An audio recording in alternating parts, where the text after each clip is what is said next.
So we started recording again yet, mate, or not? Still, I didn't stop. I've just had to use a mobile hotspot because my actual house internet just dropped off.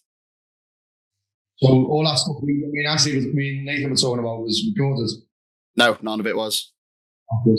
Oh. Good, because we did something that we shouldn't have done. If you gentlemen want to start an OnlyFans as an extra source of income, that's on you. That's great. You tune into that to see me and me buff.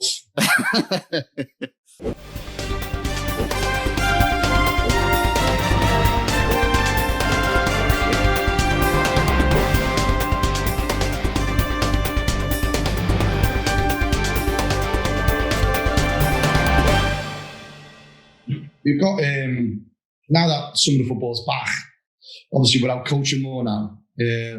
I haven't been out yet, to be honest. Been really, really busy with my new job. So I've been all over the country, really enjoying it. Tying back to the Satyam case, we said there's my other role with Leisure Leagues as head of their refereeing and the UK Development Director of Leisure Leagues, referee from here. Is we know that referee's name, who the player's name, who was Satyam, and we've banned him for life. He's never going to be able to play football, five-a-side football, in his name. And because you register with Leisure Leagues, it's very easy to monitor. He's gone, he's done, as far as we're concerned. And if we can do it, and we add the Devils of unaffiliated football, you still be the FA can't do it. And we see these QR codes now. It'd be so easy to bring in an ID card now. Remember Jörg said about in here, just have a QR code. Yeah.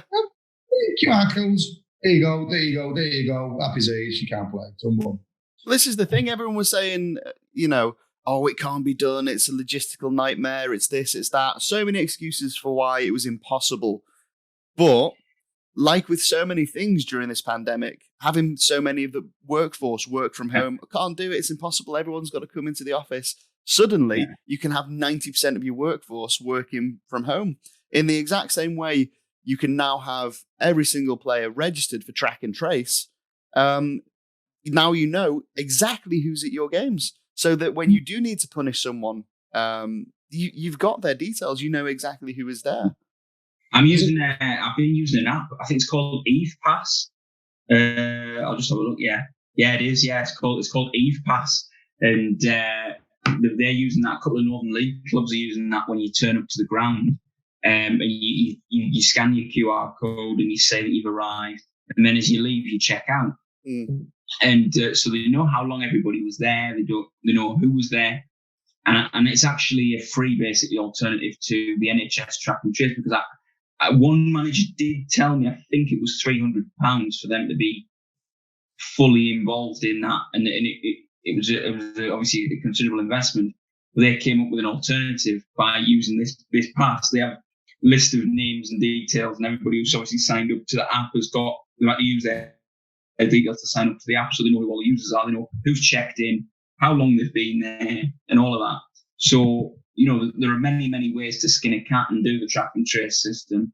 It doesn't cost money. So I think that, again, if you want to talk about identification, even not even looking at it from a track and trace perspective or an attendance perspective, to make sure they don't break the attendance limit. One of our partners, Find My Kit, put it up here, Anthony, please. Find My Kit. Yep. He sponsored a few of our events. Did something with the Bobby Madeley one, so it allowed us to be able to afford to fly Bobby Madeley over from Holland and do all that. So that was really, really good. And he's a real good guy. Now that's a QR code that you put on your kit.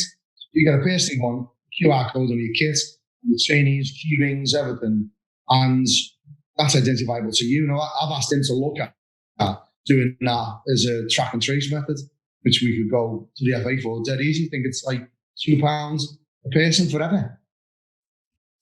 Yeah. You know what I mean? Not that hard, but we'll look into that again for you. But it's like the simple QR codes. Everyone has their own QR codes. You got the referee, he's got the app, just scan it, bang, done. Job done. Yeah. There's such a scope for to send everything digital, team sheets, match payments, discipline reports. This is the perfect scenario to have that funded, developed, and launched from grassroots right the way up. Better for the environment as well, and yeah, absolutely, it is. Yeah, not using loads of paper. Well, everyone's going on about the cost of bringing something like this in, but that cost over time would be mitigated against the costs of the current system. Once the app is made and developed, it doesn't take that much to just maintain. No, and it'd be a safer game, wouldn't it? Yeah, 100% would. Safer game, but I think, but the F word now that we're able to use with the FA is funding. Yeah, that's the futsal. Just the leaked documents. Obviously, we have to get it confirmed that they're going to basically kill futsal, and the national teams are being disbanded, and the coaches all at the moment not confirmed by the FA, but a leaked document in the Daily Telegraph yesterday. Flash that up if you want so as well, saying that because of the funding and cuts, they got to give back, and they're going to announce these redundancies. I don't know if anyone's being made redundant.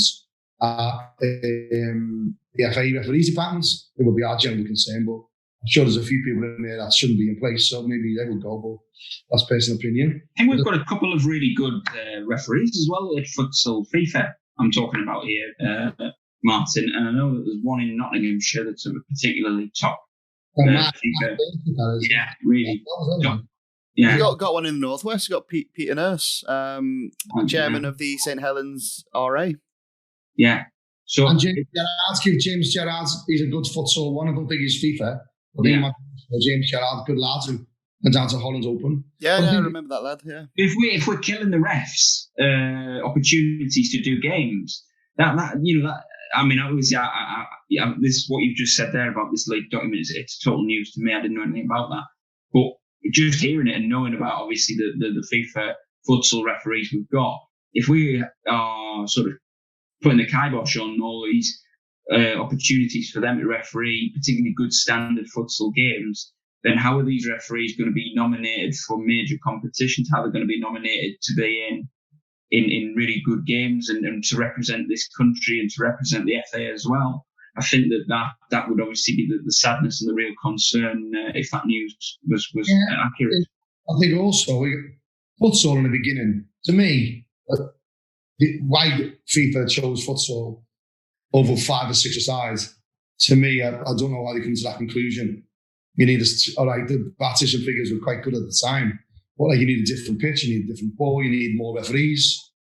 That in itself makes it difficult to develop a game. When 5-a-side was already established, don't get me wrong, from my position, but leisure leagues, we're the world leaders in 5-a-side. We also work with the International Soccer Federation, which is the governing bodies of 5, 6, 7, and 8-a-side. FIFA just aren't interested in it. Now, our figures are going to the roof, absolutely to the roof. Yeah. We give opportunities to referees to referee on the international stage. All our games are outside. So I think when you look at what they created with futsal, they were always going to be limited. Like I said, a pitch is different, the balls are different, you need more referees.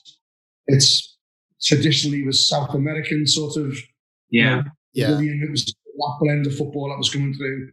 So it was always going to have its challenges, and then FIFA chose beach soccer as well. But by itself, that's limited. You need a beach. If you're playing on a beach, you need weather. You need good weather. You don't get that over here. So it was never going to take off over here, was it, in many other countries? So I think that's why we've grasped it. We think people missed a trick by not getting behind 5, 6, 7 side. And we're glad to say that under the Les Leagues banner, we've got hold of it. And we're giving referees opportunities to referee with Mark Lattenberg last year with Bobby Madeley. Yeah. We'll be bringing other referees in.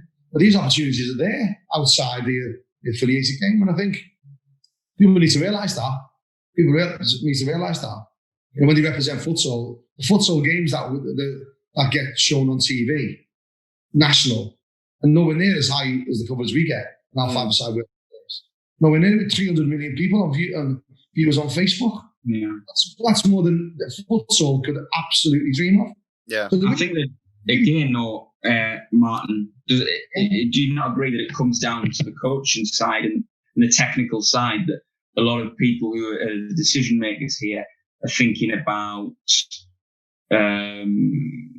obviously, I know that was it the Dutch, is it Curva, the Dutch situation with the there was a big concern about 10 years ago, maybe a little bit more, about the fact that English players were only able to kick the ball in England internationals.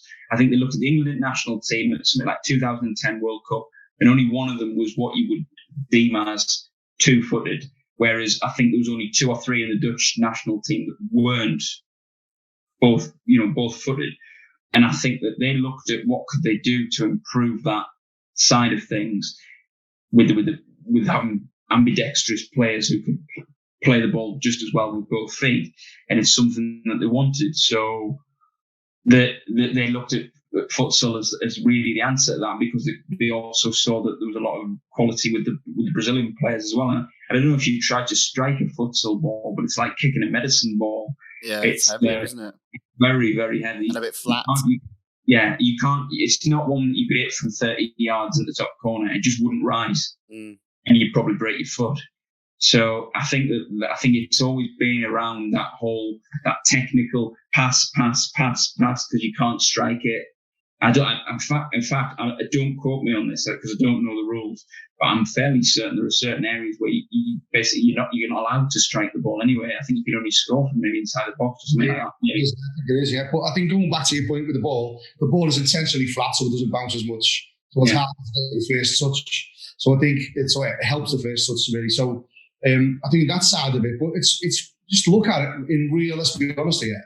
I know I'm biased because I'm in a family in the leisure leagues 5-a-side. But has futsal really taken off? No, I don't think it has. I don't think it has, but I think it's, like I said, I think it's a great shame for the referees. Like I think it was Peter Nurse, wasn't it, that Ant said, and Mark Burkett and people like that. I think it's a great shame for them who worked incredibly hard. Mate, you don't get a profile. If you look at, have you seen futsal on the telly getting major coverage anyway? I've never ever seen an actual game of futsal. I think it's slightly too far removed from normal football for it to be considered like on par. It's almost its own specialist game. You need specialist footballs. You need special the way that it's officiated with 2 referees running one half each rather than just one. Yeah. So it's its own subset of the game, which for whatever reason, I mean, we could speculate all day long, but it just hasn't captured the public's attention in the way that, like I mentioned just off camera before we started, like the Masters 5-a-side that you see on Sky Sports in the summer, or the international soccer, like you mentioned, Martin, the Leisure Leagues World Cup and stuff like that, where you get huge audiences because it's a game that you can just pick up and play and run with. Whereas futsal, I can tell you the rules. Yeah, now we can change a different view. And with futsal, it was also almost this romantic view. You had to be dead stuff to play futsal. That's not the demographic of 5-a-side. No. Remember, football is about getting off your ass out and engaging in football. And our target is all about that. We have this thing called Couch to World Cup, where we're going to find a player who's never played 11-a-sides, and he's going to represent England. The FA can't offer that. You want to work at universities and give loads of people opportunities to represent their country. Now, people might say, oh, that's not really represent the country club, that's not the FA. Well, yes, it is. Because we're our governor, we govern our game. So you are representing our country. Yeah. You do get a cap, you get everything paid for, you do get a sponsorship, everything's there. It's very, very, very easy to achieve if you've got the commitment levels and the fitness levels. And really importantly to us, is that you can't be a professional, you can't hold a professional contract to participate in our World Cups. I mean, there's some ex-professionals there, and I think the rules are within a few months of being, for our World Cup starting. So it's very different. Aim's very different. That's why we govern our games different. That's why leisure leagues can go, we're bringing in a rule now, but you can't go within 2 meters of a referee. There's absolutely no reason for you to be within 2 meters of a referee. Yeah. That's our rules now. End of story. Brilliant. Really, really good. I don't know anyone that said that wasn't a good rule. That was leisure leagues put that in. Yeah. And even the 11-a-side, is there any reason to go 2 meters near a referee? Unless you accidentally run into it, or there's just no reason, or your position's being put down, whatever. But to intentionally go to an area anywhere within a referee within 2 meters, that should be like that. But because the owners of leisure leagues David Leone, he invented the rules of small-sided football. The FA robbed them off him. He was years ahead of the small-sided game. And this is another rule that they just wouldn't take it because he's created this rule. There's lots of this in football. It's called the NIH syndrome, not invented here syndrome. It's absolutely rife at the FA because they didn't think of it.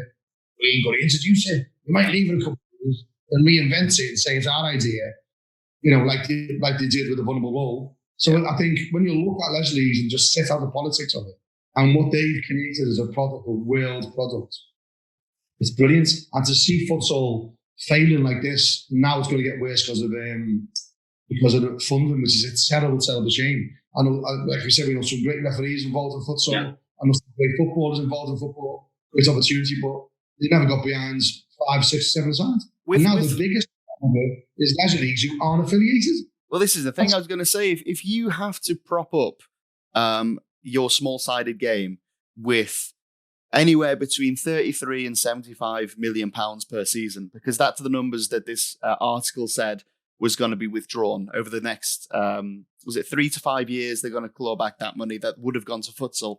That is a crazy amount of money to throw at something that has very, very little popularity. I mean, I know it's come from a kind of international, futsal is, like you say, big in South America or here or there or wherever.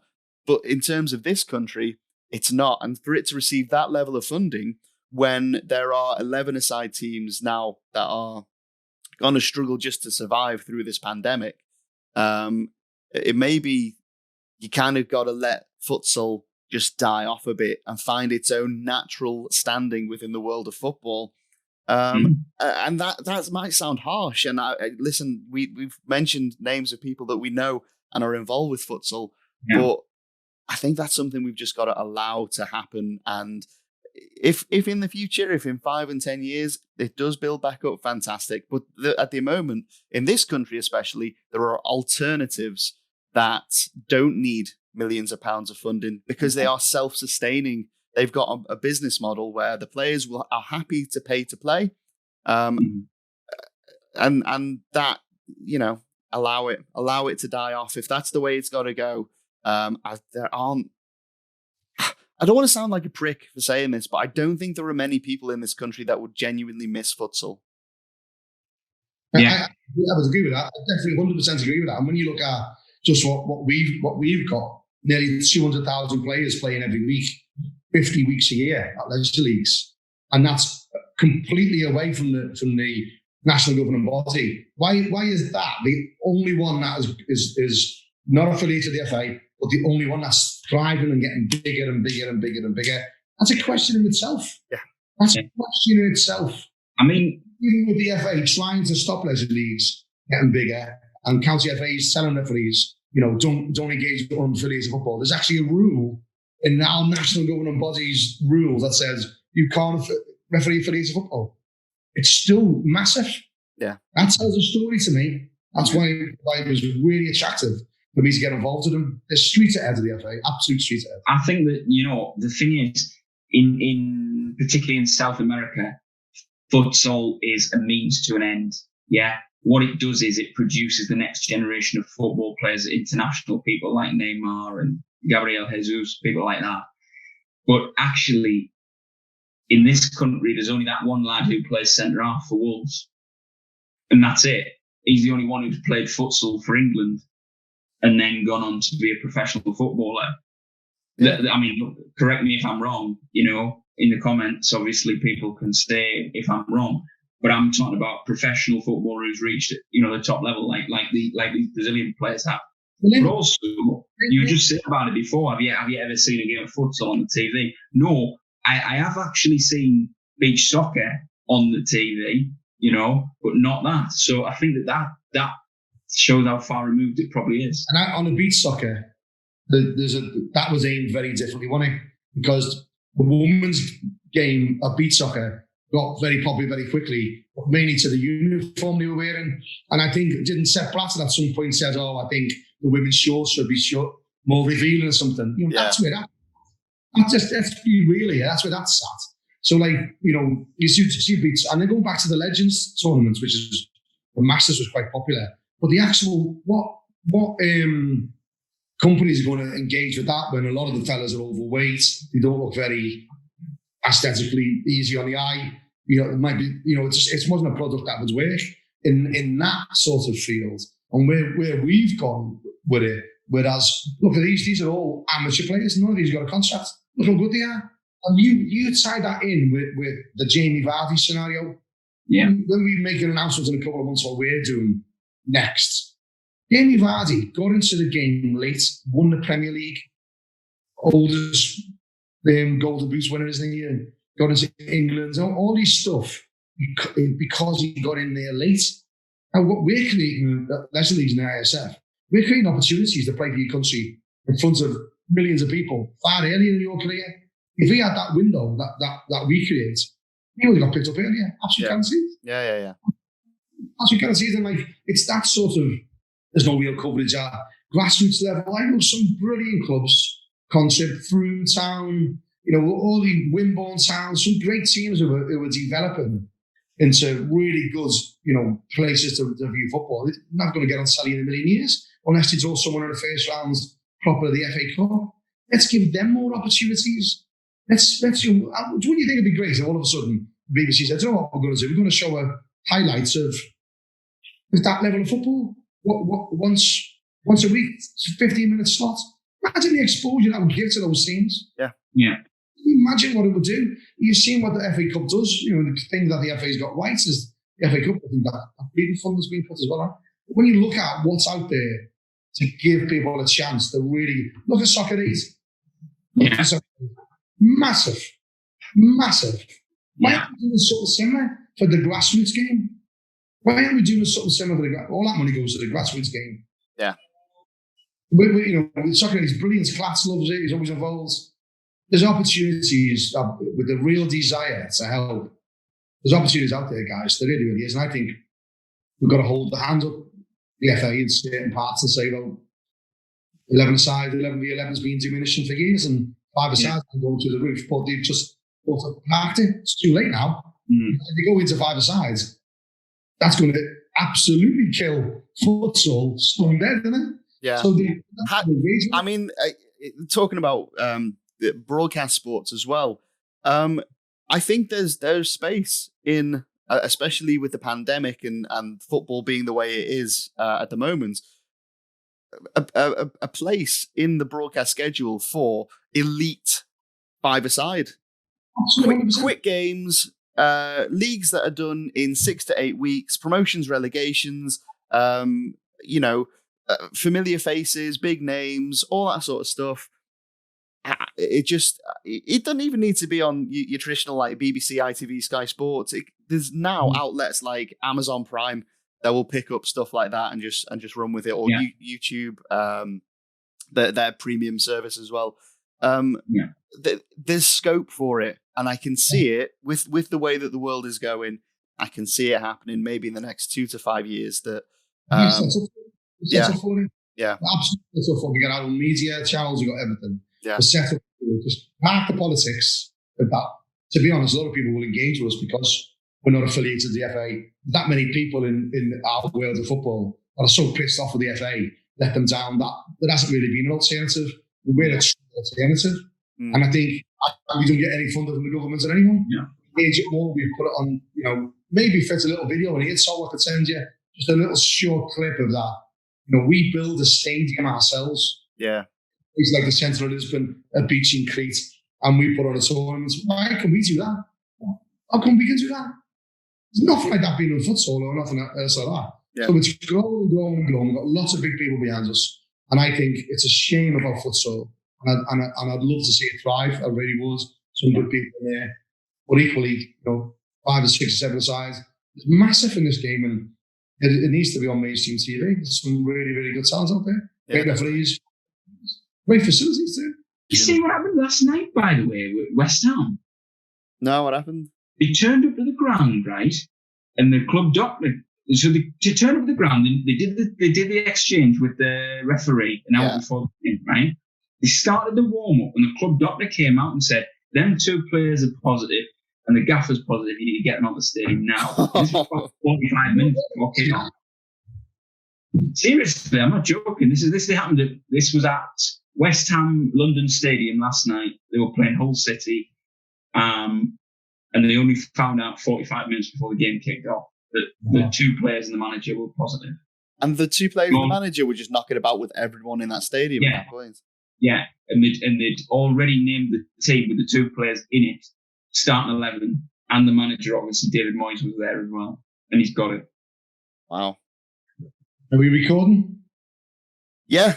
Didn't. Oh yeah, I'll go back in again. Yeah, I'll edit it to look all smooth and shit. So, and you just want to say, yeah, sorry to keep you guys on edge for so long.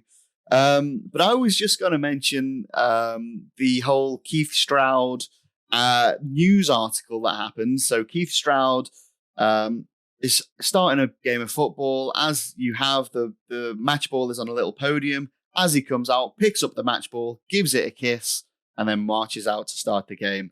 And this caused uproar in the Daily Telegraph and the Mail and stuff like that, saying referees, or this particular referee, in the era of COVID, shouldn't be kissing the match ball because it's an undue, unnecessary risk that the referee's got COVID and now all these players are going to be kicking this ball and they're all going to get COVID as well. Yeah. In reality, you're not going to get COVID really from a match ball. You're more likely to get it from being this close to an opponent or to a match official. If you're getting in their face, they're getting in your face for whatever reason. Yeah. It was just a story, and it almost is building on the back of COVID hysteria. I know that we've mentioned COVID not being taken seriously at all, but we've got to also temper that with, let's not get hysterical about COVID and put up all these shields and stuff around us. We need to still kind of have a semblance of normality. Yeah. There needs to be a balance between where we're seeing teams not taking it seriously at all, and we're seeing the press reaction of going completely over the top and saying, this is an example of a referee, they're basically saying he's spreading COVID by kissing the match ball. It's not. It's crazy.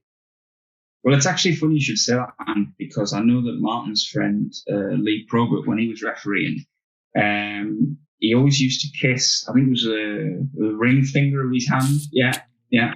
And I know that obviously that was probably, well, you could ask him about it, but that was probably a ritual thing to people who were very close to him and very special to him. I know you used to have a look to the sky as well, obviously.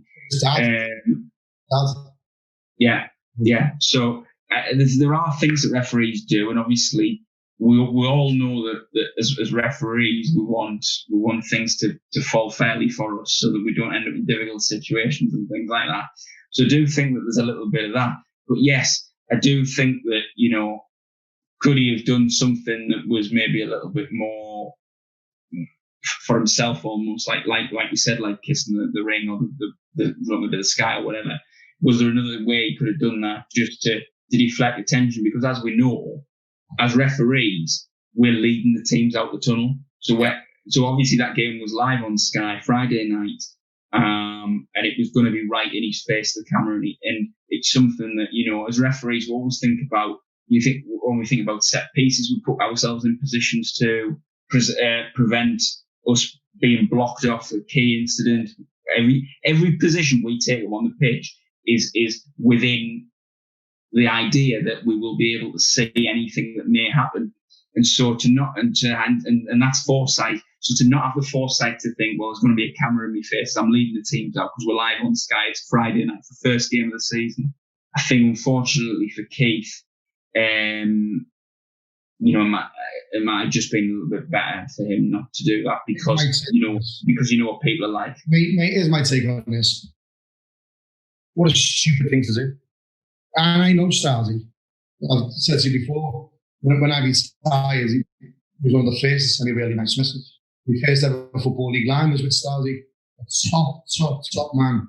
A lot of time with Stasi, but come on, lads.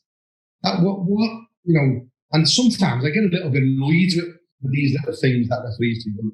They're just like players, aren't we? Some of us put our socks on first, and then our right sock, then our left sock always. And I had certain little things like that.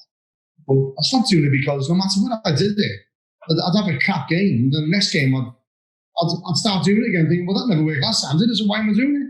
So I got out of it. And Saudi, let's be honest, Saudis have dropped some big mistakes in the past. And kissing the ball then didn't help them, did it? You know what I mean? And then to kiss it in a COVID environment was just stupid. It was just stupid. Even if he pretended to kiss it, it's not the actual fact of doing it, like So said. I don't like they could spread anything. It's the image. It's the perception. Just why? Why not think he's a clever man, Stanley? Like that, doing that. Maybe put the picture up that was there. Look, that was just stupid, that. That was just amazing. And I don't know if maybe it's last season he thought, oh, well, sorry, I always do it, so I don't know. He probably, in with the amount of testing that's going on, he probably thought, along with everyone else involved in the game that day, well, I've been tested for COVID. I'm not positive. No one else is positive. So I do it all the time anyway. What's the difference today? Good thing that way, but look what we just said about David Moyes and West Ham. Well, yeah, West Ham. Moyes and the two players there. 45 minutes before kickoff. Oh, positive. Just imagine the other side. This is why it's stupid to do it. Just imagine if he is positive and there's a picture of him kicking that ball and someone else in that game gets it. You couldn't prove it never come from him. It's true. What a shit. Look at the liability there. I just unnecessary gamble to take Stravy. You're not like that, mate. It's a clever lad, and I just don't know why he did it. I just don't know why. We don't need to give people bullets to fire us. Taking them into the pandemic live on telly. Why give someone a bullet to fire us? Yeah. It's all referees. We don't want to be the centre of attention. We always want to be, he's just experienced massively. Trust me, that was a stupid thing to do, Nick. Yeah. I mean, I'm just thinking about referees and taking criticism. I'm thinking about you two from the Merseyside area. Your distinguished colleague, Mike Dean, also caught a bit of criticism with a camera really close to an incident just this weekend, just past Everton against West Brom at Goodison Park. I read an interesting article actually yesterday. Not saying I agree, not saying I disagree. It was in the Mail from Martin Samuels, and he's clearly a big kind of ally for referees with the tone of the article. Certainly, I've not read any of his previous stuff on referees, but the tone of the article is very much in support of officials. And I think he made some interesting points with regard to, yes, Mike Dean did say, he said, go away, you shouldn't be here now. You shouldn't be talking to me now because we know what the procedure is and we know what the rules are around sort of confronting officials in the game. We know that there's a 30-minute cooling off period after the match, which is designed specifically for managers to have some time to reflect and to calm down and to speak rationally if there's anything that they want to ask any questions about. And that's all in place for a reason. But a really good point made by Martin in the article was the fact that, there was a camera there, right there in that incident, which was picking up absolutely everything that's happening. And does that then put pressure on Mike Dean to not be able to kind of manage it because the camera's right there? He needs to be seen to be doing the right thing, which I thought was a really interesting point. But what didn't surprise me was what Martin said with regard to the noises made by the two pundits, one of which I know was Joe Cole. I don't recall the other one. It might have been Jermaine Genius, where they basically said, "Oh, it's ridiculous! Referees going around doing this, doing that, doing the other." And Agbonlahor, he went on Sky and then he said, "Oh, it's a disgrace. I used to say things to Mike Dean all the time." And it's ridiculous how players can boast about abusing referees during their career and think that that's okay. And I think that there's a lot that's come from that, all really well, put forward by Martin, and I would recommend reading the article from that perspective. But I just think that it's a really sorry incident that's happened, because I think it creates negative press for arguably our most experienced, well, definitely, if you look at the fixtures, the number of fixtures he's officiated, our most experienced referee. If you take the temperature of the reaction of social media, especially Twitter, the vast majority of the people who responded to that incident were critical of Mike Dean for doing so.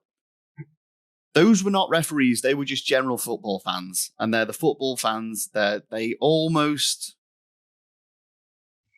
instinctively would say, well, it's typical Mike Dean. He wants to be the star of the show. He's only doing this because he's an arrogant prick and all this and that and the other. That's their words, not mine. Yeah. The referees and Martin Samuel 100% backed up this as saying, fair play, Mike Dean. That is exactly what you should have done in that situation. And I agree. That's my point. He did exactly what he should have done. And I don't think he would have done it differently had there been a crowd full of people. I think if Bilic had come up to him in any circumstance and done those actions, Mike Dean would have shown him the red card, because it was the right thing to do. Bilic was going. He was aggressive, wasn't he, Ant? He was aggressive in his mannerisms. Yeah. You could see that. And there's a Twitter account, off the top of my head, I think it's Radical Referee, but it might be one of the other ones. And they put a poll up there, and it was based off the back of this. And the question was, if two people are to have a conversation, which is what Bilic was saying, I want to have a conversation with you, that requires the consent of both parties to have a conversation. One person can't have a conversation with another one that doesn't want a conversation. Yeah. And so in that instance, Mike Dean could have engaged and said, okay, let's have a conversation, in which case that a conversation has formed. But for him to go over ranting and raving and insisting on having a conversation in that moment, that's not a conversation. That's an aggressive, angry person shouting at someone that isn't going to answer back. Yeah. The only recourse that Mike Dean had in that moment was to send Bilic off. That's all he could have done. Because the alternative was to have a conversation where what would Mike Dean have said that would have, we're having a conversation now. Right in there, wasn't there, as well, which was picking up everything they were saying. Exactly. To have that kind of dialogue in that moment where really you if you are going to have that conversation in any way, shape or form, you want to have it in the dressing room. Yeah. This is a conversation. There's balance from both sides. It's not one of us just going, listen here, dickhead, you're going to listen to me what I said. What you said 5 minutes ago, I don't agree with, and this is why, which is basically the vitriol that Bilic had in engaging Mike Dean at that moment. From a referee's point of view and from every rational football fan's point of view, Mike Dean did the right thing. He was 100% correct to respond the way he did. Couple of things there, is from the Whittle, not from Merseyside. Well, yeah, I know, but he is from Merseyside, isn't he? Really? We have a lot of things, but when people from Birkenhead and the Whittle go abroad, they're all Scousers. Oh yeah, I'm from Liverpool. When they're home, we'll from the Whittle. Very convenient. Flacky Scousers, them. Flacky Scousers, not real, not like us. However, on the serious subject of Mike Dean, we've discussed the evolution of Mike Dean, of what he was, what he is. And it all goes right back to this, when you're a FIFA referee, you don't act like Mike Dean does now. When you stop being a FIFA referee, you tend to act like Mike Dean now, because then people definitely changed how they operate.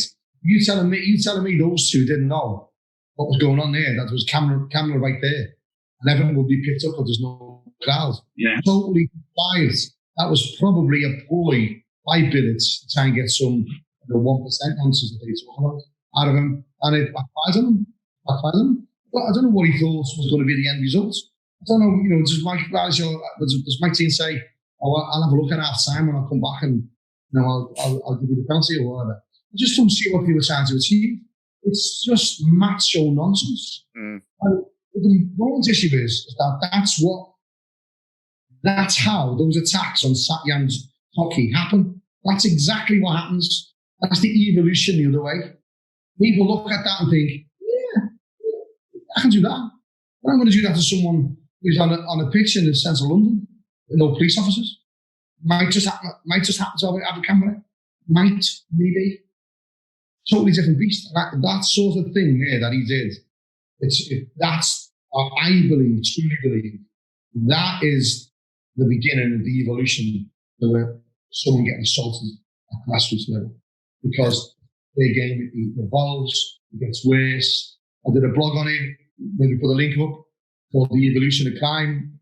People would steal the back of a car, a bit of sign on the back, Vauxhall or Volkswagen, the Beastie Boys had the Volkswagen sign around here. Those who don't remember the Beastie Boys, they come on the back of the car, and I know people who have them on the bedroom door, all different type of ones, just collect them, and no one said anything. And then when you take the sign off the back of the boot, you open the boot and you rob the tools, and then you open the car door, and you take the radio, and then before you know it, you're taking the car, you have a car crash, you kill innocent bystanders. Now, people might say that's dramatic, but that's my blog describes that. Going at someone in the face on a pitch like that, like Bilic did, is taking a sign off the back of the car. The carrying it on afterwards on social media is taking the tools out of the boot of the car and selling them. The starting on you in the car park and threatening you is taking the radio and punching you and kicking your head in is the car crash. If you go right back and you address it robustly in the beginning and stop these Bilic's and the Mourinho's and the Warnocks who will constantly see on TV that this behaviour is acceptable. When you address it in the beginning there, you won't get to that car crash. That's why it's really important that we need to flash this up. And what doesn't happen, which is shameful, the LMA, the League Managers Association, never, ever comment on it. Mm. Have you ever heard the LMA say, actually, we believe that sort of behaviour is unacceptable? You heard the PFA come out and say things about various, never heard the LMA come out. The LMA never come out and say, actually, no, that is not the image we want of our members. They just don't. So there's another little angle I think we should approach future. Go to the LMA and say, could you tell me what your official stance is on this sort of behaviour live on TV? And what message does that send to our young future players and managers? Yeah, because they're not going to, then no one, as far as I'm aware, like you say, from the LMA or the PFA or whoever have come out in this instance and say, yep, Bilic is right. We're sorry to the referee on this occasion. Bilic shouldn't have done that. Mike Dean was right to send him off. By staying silent, it's not. I'm not saying they're condoning them, but when there's a saying, isn't it, along the lines of when good people see bad but do nothing, it's as if they've done the bad thing themselves. You need to speak out as a good person and say, we shouldn't be doing that. Shouldn't be doing that to the referee. And let's condemn the people that do.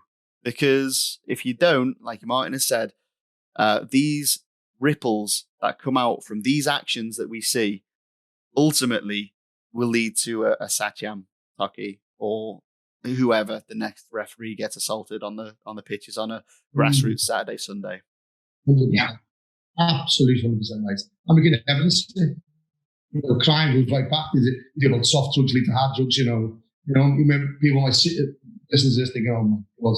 But everything evolves somewhere and it just gets worse and worse and worse. And it's the snowball effect. And that's why we're not addressing it and at that level robustly. When do we start addressing it robustly? Someone's eyes, is that what we do? Is that what we do?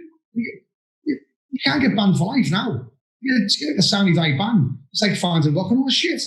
It just ain't out there. Yeah. It just isn't there. So there's no real, and they can go and play in a false name, which is why we said, if you see that lad who assaulted Satyam playing, video him, we give you 100 quid. Video him, get it to us, we give him 100 quid. Prove it to him, give him 100 quid. Because that's the opportunity to open. And the reason it's open is because there's no ID cards. Like we said earlier, there's no way of companies playing, do it in other countries. Like can't they do? There's massive things that need to be changing here. And just going on doing the same old thing, expecting to get better, is just not the right thing to do. It's insanity. It's the definition of insanity. Doing the same thing but expecting a different result is insanity. I used to say that all the time about Alan Pardew when he managed Newcastle. He used to pick the same team every week and keep getting beat. Why do we keep getting beat? But going on that would be, any of those big losses getting beat 5-0, definitely it'd be the referee's fault. Oh, yeah. This week, got beat 5-0, got beat 4-0. Look at this, a penalty, a photograph of the penalty. We're in a funny position, I guess. That was a penalty. I want the referee to phone me and apologise. Oh, really? Your goalie going to phone you and apologise for letting 4 goals in your knobhead? Yeah. I found myself getting into arguments on Twitter with people. I see retweets from other accounts that will blame the ref for their 8-2 loss. And I will stick up for the ref and say, come on, man, surely you can't be serious blaming the ref for your 8 goals. And their response is, you weren't there. You didn't see the ref. You didn't see his performance. You put out. And I'm like, well. I remember doing it to a Forest fan who said about, I think it might have been Staldy. And I just snapshot of the league table, and said, you've dropped 44 points. In those games, how many goals did the referee score? Yeah. But why has he cost you the league? Why is this one incident of an offside or a penalty, not giving a free kick or not disallowing another goal? Yeah. Cost you the league, mate. Yeah. Why are you paying them hundreds of thousands of pounds a month? Really? Yeah, it's just this entitled nonsense that these fans have. I paid you money so I can say my piece. And at what point, and because players do it as well, the ref in our game was shite today, yada, yada, yada. At what point do referees go on and say, yeah, I was refereeing a game today and the centre forward missed an absolute sitter from 2 yards away. Goal was over. What an absolute dickhead. You'll never see it happen. You'll never see it happen. And the sooner it does, the better. Well, of course, all the referees are all sort of condoned that, but all conditions don't go to the press. Oh, don't say anything. Don't be careful on your shoot to weed law. Why? Just give me a reason why. Well, I remember this song, put my head in. When people come on our page and go, you can't talk about your case. It might prejudice your case. But can you show me any evidence where that's happened? It hasn't happened. It hasn't happened. It's just we're all conditioned to go, we can't talk about our red card today. Yeah. Because why? Oh, because it could prejudice the hearing. Okay. So when that red card happens in the Liverpool Everton game and it's shown to 5 million trillion people, does that prejudice the case? So why does a Facebook page, 5,000 people on there going to prejudice your case? Stop being in knobhead. Yeah. The people that are sharing those incidents as well. Well, they just obviously want the support and the help and the guidance of referees who are probably more experienced than them and maybe a higher level than them. Whatever. They're not putting it on social media to, for any other reason other than for a little bit of maybe self-support or self-soothing after a traumatic incident. No. But you do get people that are like, oh, you can't talk about it. Don't talk about it. And they've all got a future in football. All those people that do that, badge collectors, I call them. Yeah. And I know those same people who do that will come to me privately and say, Matt, I do agree. That's what else social media. Yeah. This goes on. Yeah. And then having a go at people on the page. And I know 100% that's not what they think. Yeah. But they want the people who give them co-finals, who might give them a promotion. Yeah. They want them to think that's how it's not the most disingenuous nonsense I see. It's mad, isn't it? You're just better off saying nothing at all, Martin. You're just better off saying nothing at all. Because then you're not sort of brown-nosing the FA, but equally, you're not going the other way, which is also probably not the right way to go about it. Yeah, but let people have an opinion. If people are going to say, we're taking an our page, just be nothing like our page. It's why it's so popular. We talk about everything. We talk about absolutely everything. Yeah. And we back it up with evidence. And when people say, oh, you shouldn't do that, it's better. Every time I've gone back and say, could you show me an occasion where talking about your red cards or your abandonment has prejudiced that case? Not one has come forward. Not even the ones who said you shouldn't do it. Could you show me what way do you think that way? They only thought that way because they're being told by the FA it's not the right thing to do. And when you look at it again, this is another reason why we get bullied. Because we feel we just got to take it. Yeah. No, don't talk about it. Why? Well, because we've been told not to. Why are we being told not to? I don't know. We've always been conditioned. Get in a corner, take the stick, let the FA deal with it. well, actually, if I aren't dealing with it, Yeah. I'm not dealing with it. So what happens then? And that's the problem. There's this big chasm that's refilled that we're going to talk about it when the FA don't deal with it properly. When there's people getting cautioned, punching a massive issue 3 times, we're going to talk about it. I don't care if people who work for London FA think that we're stopping people getting into refereeing. No, we want people to get into refereeing, knowing that is a realistic thing that could happen to you. Yeah. For a week, proven to be assaulted. FA's figures, not mine. And they don't mention it, of course. They don't do any way of saying, actually, this is how to cope with it. Here's the right process. Here's maybe some de-escalation methods that we use. No, not discussed. Yeah. And when you think about it in real terms, that's a bloody dispute. Yeah. With social media, with Ref Support UK especially, it's on demand. Everyone's got a phone in their pocket. You can get straight after your game has happened. You can pull out your phone, go on the Facebook page, and type out your whatever situation that you found yourself in, and get immediate support. If you were to submit your report and wait for the FA to get back to you, if they get back to you, you're talking about a few days. Now, in those few days, in your head, you've repeated this incident, this trauma, this whatever has happened to you a few times, and you've made it worse, because that is the nature of humanity. That is what we are as animals. We'll think about it, we'll overthink it, we'll blame ourselves, we'll think, can we do things differently? In that whole time, you've got these 2 pathways. One is immediate support, the other is support that comes a little bit later on, further down the line, but from the official kind of the FA source. I know which one of those 2 I'd want. I'd want immediate reassurance that it's not as bad as you think it is. Here's some ideas for you to think about. But if you do start having these thoughts, you can always follow it up with more comments. And there are hundreds, if not thousands, of referees on collectively our social media pages that will 99.9% of the time support the referees. You do get a few people that are a bit snipey, but they get shot down very quickly. And this is only a good thing for referees. It's like you say, none of us want to stop the recruitment, retention, and progression of referees. If anything, we all want more referees, and for those referees to be as good as they possibly can. So for these people and their mentality of keep quiet, you want this is your agenda, it's really not.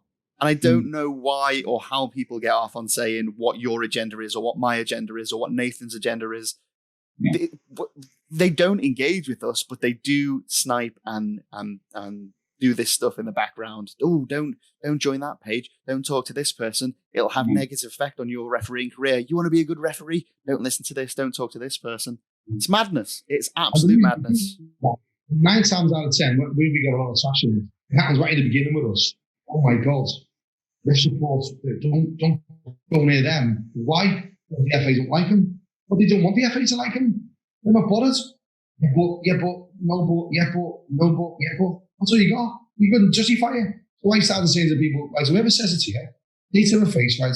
Do us a favour. Scouts just said, can you put that down on an email to me? I'll come forward to it. Never happened.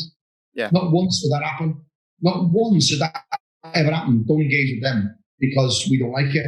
And 9 times out of 10, it's also people in county FAs who aren't doing what we do for free. Yeah. They've got a budget for them. They can't do mentoring schemes and coaching schemes for free because we haven't got the. Why have we got the manpower to do that? They haven't. Why have we got more coaches in the Southwest and core? None of them get paid. None of them. Absolutely zip them are paid. But why can we do that? And when we eventually be able to replicate that all over the country, the coaching school, we know there's armies of people out there who will work for us. Free. You don't want to work for the county FA. You might have been hit on by them. You know, how many people put a blog up to me saying about how long have you been refereeing and never had an FA Cup game? Then someone comes along within 2 years, you've got an FA Cup game early on, qualifying rounds on the line. Loads, because they fell out. Who nominates people to the FA to do FA Cup qualifying games? County FA. So we have all these little bits of control that they have. I won't nominate you for an FA Cup game. You do go with if you. That's what goes on. It's all documented. Oh yeah. We challenge the FA about it. No one will put it down in writing what we do because they know what we do is the right thing to do.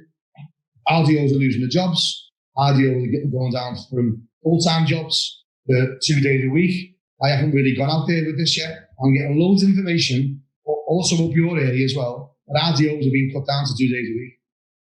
2 days a week. So therefore, when we have a game and you need to get hold of someone, who do you get hold of? Yeah. Who do you get hold of? I think that what it is, Martin, is, and I've said this before, there's a county in the north of England that has a dedicated hotline where they can reach people 24 hours a day, but that's one county and there's 52 in the country. So I think that, I'll always think... We've had our hotline for 3 years. Yeah. Not one county FA advertises it. That tells me a story. That they want them phoning me. They want to phone their own county so they can shut things down. I'm not saying, the county FA that's doing that up there is like that. Why would you start something as an overhead that's already there free of charge? National, 24/7, being never. Yeah. So that's what I'm saying. This is what I'm saying. So when I'm talking to referees, I'm saying, your county FA hasn't got a hotline, you need to ring ref support. Thank you, mate. I think that it's really, really important that if you want to have that support and you don't know many colleagues, who personally, I mean, you haven't got numbers of your colleagues, to ring them or to say, or send a message to them and say, this is what happened in my game, and you want that support, but you don't want to put it out because you either feel suppressed by other reasons, or you don't want to, you feel like maybe it was your fault or whatever, then having that number to ring is really, really important. And I've always said that because I think that it is about finding a balance. And if they don't want the RDO to know you're getting support, then it's another good reason to ring the number. But the thing is, it all depends on the level of support that you get. In a county, what we found. Sorry, Martin. I was just saying that in a county where they've got a hotline, that there's a really good support base for referees. Where they don't, they don't. Yeah. Well, what we're finding is, mates. Sorry to put me in. No. When they phone us because they don't want the county FA to know. Yeah. Because we feel a bit like, if I tell him I felt a bit threatened today. Yeah. Tell him or her that I didn't feel comfortable today, didn't feel confidence. They might not give me a cup final. I'm going for level 6 this year. They might not promote me. That's a realistic thing to think. That's what people do. They might think I'm a knobhead because I can't cope with that. Oh, won't give me a local derby. So you can't go there and talk about a weakness. Bear in mind, men like this. It's one of the mental health issues. Yeah. They talked about. They want to show that. They can show that weakness to me. You don't have to tell me my name or us. You don't have to tell me nothing. First thing I say, look, you don't have to tell me your name. Just talk. I won't record your number unless you want to. If you do give us the number, we follow up the next week. Is that all right, mate? If you can't do they help you, are you there? Always absolutely blown away that we've remembered them. Yeah. What's really important is we also really appreciate someone saying, it's not your fault, mate. Yeah. I'm the only one. I get this is 2, 3, 4 a day at certain times, particularly pre-season, because people are getting given games that they really shouldn't get given, really. People don't give an eye on it. So, there's lots of things that go on where they will not go to the county FA or the FA. And the nature of the beast, they don't get a true picture of what goes on there. They come to us, and we do log it or we do log it. We can say, they call it, we are, but not who. Yeah, but that's the main reason, Nate, about it. That's why the FA and all the county FAs should push our hotline, because we're independent. Yeah. We're independent. And now we're going to go down this route with the app, the whistleblowing app, which is completely anonymous. I'll put a link up, but that's Anthony too. Completely, we're going to pay for it. You can report whatever you want into this facility. They will investigate it for you. Absolutely investigate. Go to whoever it is, and they don't even know who sent it in. It's completely anonymous. Yeah. It's massive in corporate. We're teaming up with them because we know there's people out there who will tell what goes on, particularly within refereeing, the bullying that goes on, the really, really dodgy stuff that goes on. But we don't want any comeback on them. If they do it anonymous to us, all we'll do, not us to the other third party. They then go to that person and say, look, this person's named you. You've been named. This is what happens. this is the date, here's the evidence, and you tell me that's wrong or right. You don't have to know who it is. And even if when the police spoke to them, we went to them on one occasion, said, we need to know where this has come from. They said, we can't. It's completely encrypted. We don't know where it comes from. So they're not going to say, oh, I never got promoted once, and the RTO said I was shite. No, we're not going to deal with that. True bullying, true discrimination, we're going to offer that free. And if we get a good enough sponsor, which it looks like we're going to give that free to every referee. They've got that little completely anonymous method of reporting discrimination, bullying, anything untoward to the third party viewers. And that's a game changer. One of the things we've found is if you take it out of control of the county FAs, you take it away from them, this is another reason why the hotline works, you're more likely to get told the truth. And then we go get the answers, we go public and we go social media, it gets in the papers, they then listen then. And it's that method, mate, which is why I believe not one county FA in the country, I think Devon did it, publicised our hotline, because the true intention, in my opinion, prove me wrong, they don't want to know, they don't want us to know how bad it is. We're going to say, oh, anyway, why have you been doing enough about it? That's where it sits.